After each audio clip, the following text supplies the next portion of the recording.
So it's 12:00 something, and it's officially BookTubeAthon.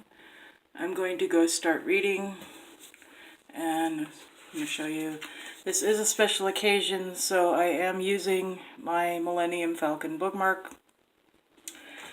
And I anticipate falling asleep somewhere around here. Hi, this is Cal Brigham, and it is day 1 of BookTubeAthon. So my progress so far, I am halfway through with Road Rage, which is an audiobook, and about that far into Practical Magic. Really, really loving this. Basically what it is, it's an exercise in priorities, and it's making reading a priority. I've gotten more reading done in the past 36 hours than I have in the previous 2 months, I think. And, it's just because there's always something that takes up time, and this is a good lesson for me. I even have a note to try similar periods of focus. People talk about deep dives and that sort of thing. And I don't know, maybe, taking 3 days in a row and making writing top priority, and not letting other tasks get in the way or fritter away time.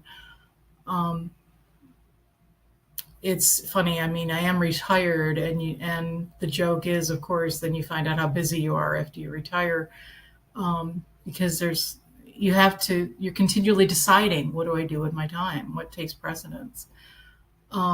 This feels very much like a vacation already, and I had been kind of wanting to take a vacation, except that I did so much driving with the house hunt that I didn't really feel like driving again.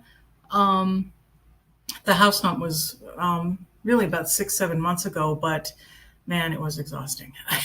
But also, and it's very hot, so there's that. I'm not really up for a lot of hiking or plein air painting or anything like that right now because of the heat. Also, I have some volunteer work that I want to stay in town for. But this is a nice respite, just being able to do the reading as a priority is just, it just frees my head. It's great. I'm very happy about that. I wanted to talk a little bit about Practical Magic. And I'm going to try and do it without spoilers. If you think you would want to both read the book and see the movie, I would say do it in the order that I'm doing it, actually, and see the movie first. Now, granted, I'm only about 40% into this thing, but the movie is, I would call it cozy, and as in all the conventions of cozy literature. People are very charming, and it's a love story, and just all sorts of wonderful sort of fun events, and people are sweet to each other unless they're bad guys. Whereas in the book, it's a bit different. Relationships are a lot more complicated, and the stakes are higher. And her writing style is just almost labyrinthine, and it's definitely on purpose. She has section breaks that she puts in, but they're rare. And most of the time, you're dealing with these long passages, and you just sort of move from event to event seamlessly. And just wonderful, wonderful writing. If this book had a soundtrack, it would be Night on Bald Mountain, especially that introductory part with all the swirly violins and lines of music coming together. Almost disorienting. And many of the relationships, especially between the older aunts and Jillian and Sally are themselves puzzles. And I suspect we're going to have some reveals in these next pages coming up that in the film are revealed a lot earlier on. Just a hunch. Um, um, I don't know if I said this yet, but I think that rather than a cozy, this is almost, she's right on the edge of magical realism. When events happen, their repercussions are just a tiny notch higher, more highly pitched, more impactful than what would happen in reality. It's marvelous because instead of her using metaphors, she actually has what would be a metaphor as an actual event. Um, for example, Jillian is talked about seducing all the young boys as a teenager, and um, at points they would be wind up stuck with their eyes open because they were so infatuated with her, and they literally couldn't close their eyes.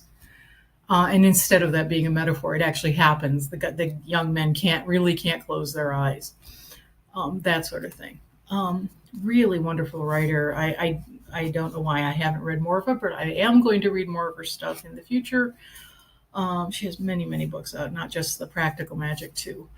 Um, so anyway, I am going to sign off and get back to it.